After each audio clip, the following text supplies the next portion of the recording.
ఇప్పుడే జీ5 app download చేయండి. చూడండి మీ ఫేవరెట్ టీవీ షోస్ ఎప్పుడైనా ఎక్కడైనా. ఎవరో పూజ చేస్తే దాని తాలూకా వస్తువులు ఇక్కడికి ఎందుకు తీసుకొచ్చావు? ఇది క్షుద్ర పూజ అయితే నేనెందుకు తీసుకొస్తానమ్మా? ఎవరిదో ఫోటో పెట్టి పూజ చేశారు. ఆ ఫోటో చూస్తే మీరే గుర్తుపడతారని తీసుకొచ్చా. ఫోటోనా? సంచిలో ఉన్నవన్నీ బయటికి తీ. అలాగేనమ్మా.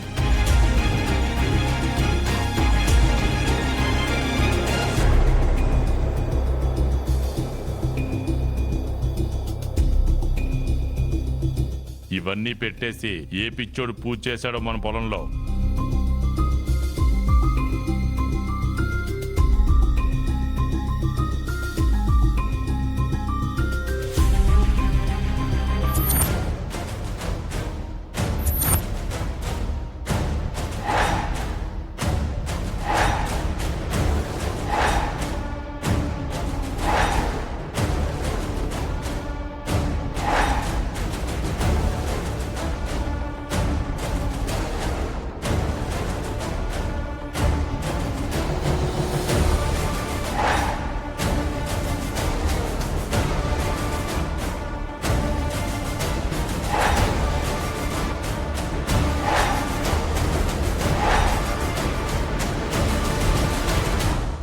ఫోటోని మన ఇంటికి పోస్టులో పంపించారు. అవునదినా, అది ఇది సేమ్ ఫోటో. పొలంలో ఈ ఫోటో పెట్టి ఎవరు పూజ చేస్తుంటారు? ఆఖరికి అన్న ముద్ర కూడా పెట్టారమ్మా.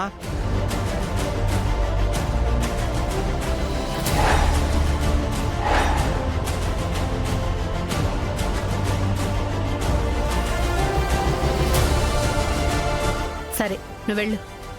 అలాగేనమ్మా. ఇవన్నీ చూస్తుంటే ఎవరో పిండ ప్రదానం చేసినట్టుగా అనిపిస్తుంది. ఫోటోలో ఉన్న డేట్కి ఈ రోజు డేట్కి మ్యాచ్ అయింది. ఇప్పటికైనా చెప్పు మామయ్య, అసలు ఆ ఫోటో ఏంటి, ఆ పూజలేంటి?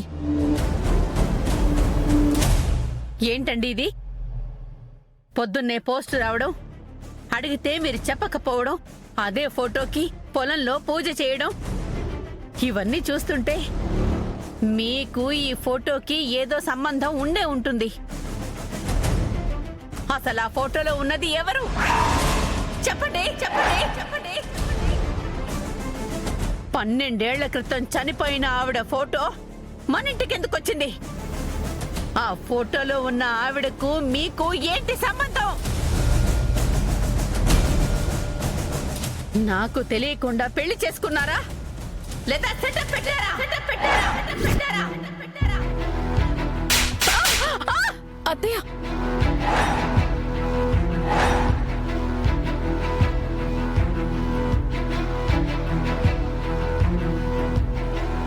ఏ తిరుపతి, ఇన్నాళ్ళు కుక్కిన పెన్లా పడుండావు, అట్టాగే పడుండు.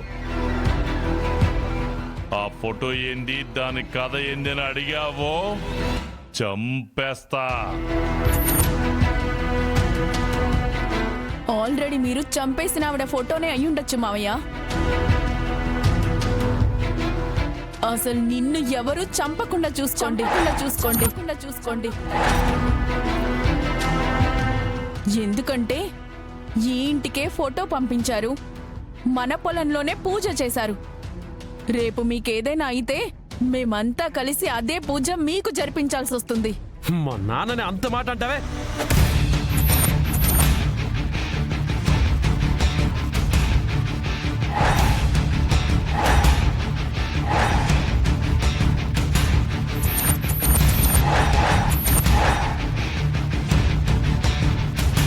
అత్తయ్యని మావయ్య కొట్టినట్టు నువ్వు కూడా ఒక దెబ్బ కొడితే పడుంటుంది అనుకుంటున్నావేమో. నేను అత్తయ్యలా మంచిదాన్నే కాని కొట్టినా తిట్టినా భరించేదాన్ని మాత్రం కాదు బావా. ఇలా ఆవేశపడిపోయే ఉద్యోగం పోగొట్టుకున్నావు. అదే ఆవేశంలో వదిననేమైనా చేస్తే వాళ్ళన్నయ్య ఊరుకోడు. మొన్న నాన్నని అటాక్ చేసినట్టే నిన్ను పెట్రోల్ పోసి తగలబెడతాడు. రాయ్ రాయ్, మీ మొహాలు కూడా నాకు చూపించకండి. వెళ్ళండి ఇక్కడి నుంచే. చేత కాకనే చేయి చేసుకుంటున్నారు. వెళ్దాం పదండి.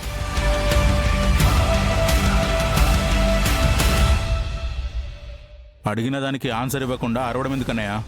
అరవడం కాదురా, ఆ ఫోటో గురించి వివరాలు అడిగితే మీ అందరినీ ఓ గదిలో వేసి పాములతో కనిపించేస్తానేమనుకున్నారు. పదండి ఇక్కడి నుంచి.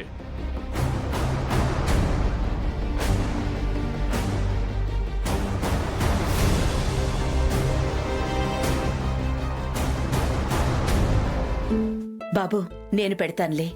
పర్వాలేదమ్మా, ఆకలేస్తుందని చెప్పిన నీకు అన్నం పెట్టకుండా శ్రమ పెట్టాం. అయ్యో, అవేం మాటలు.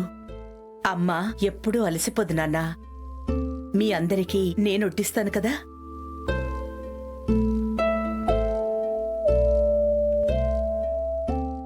అయ్యయ్యో, ఏమైందే? అమ్మ వడ్డించినా మనం ఎలా తింటాం? చేతులకి గోరింటాకుంది కదా, కడిగేసుకుందాం. వెంటనే కడిగేస్తే ఎర్రగా ఎలా పండుతుంది? అప్పుడు మీకొచ్చే మొగుళ్ళు మంచివాళ్లు కాదని మీరే కొయ్యో మొర్రో అంటారు. నీ మాటలతో వాళ్ళని బెదిరించి బెంగ పెట్టుకునేలా చేస్తావా ఏంటి? అబ్బో, అప్పుడే సంబంధాలు చూసేసినట్టు. మీరాగండి. ఇంకొద్దిసేపు అలాగే చేతులకు గోరింటాకుండనివ్వండి. శివపార్వతి అన్నట్టుగా గోరింటాకు ఎంత ఎండితే అంత మంచిగా పండుతుంది. మరి మేము తినేదెలా? ఈ అమ్మని నేను తినిపిస్తాను కదమ్మా.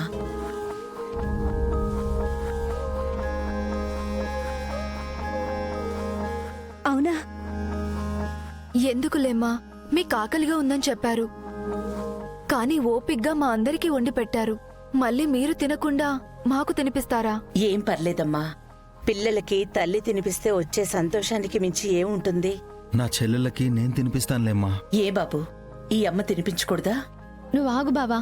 నీ చేతి ముద్దలు తినడానికి నీ చెల్లెళ్ళు ఎప్పుడూ నోరెళ్ళబెట్టుకునే ఉంటారు. ఈ అమ్మని తినిపించనివ్వు. అమ్మ చేతి వంట రుచి ఎంత బావుంటాయో. చిన్నప్పుడే అమ్మని పోగొట్టుకున్న దాన్ని కదా, అందుకే ఆశగా అడిగాను.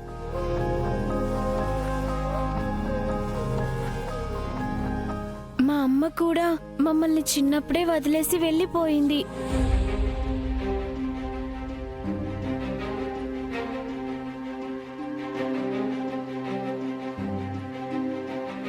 వదిలేసి వెళ్ళుండదమ్మా. అవునమ్మా, మా చెల్లెళ్ళని నాకు అప్పచెప్పి వెళ్ళింది. పని మీదే వెళ్ళింది. ఇన్నేళ్లైనా తిరిగి రాలేదంటే ఎంత పెద్ద పని అమ్మ భుజాన వేసుకుందో. శిక్ష వేసుకున్నాను గంగా. వరదరాజులు చేసిన అన్యాయానికి ఇన్నేళ్లు నేను శిక్ష అనుభవించాను.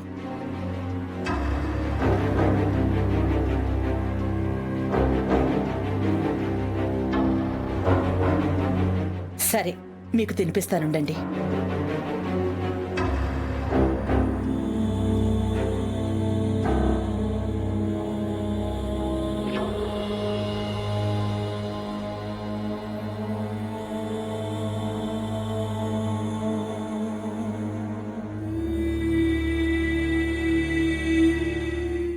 జీ5 యాప్ డౌన్లోడ్ చేసి అన్ని ఎపిసోడ్స్ పూర్తి ఉచితంగా చూడండి.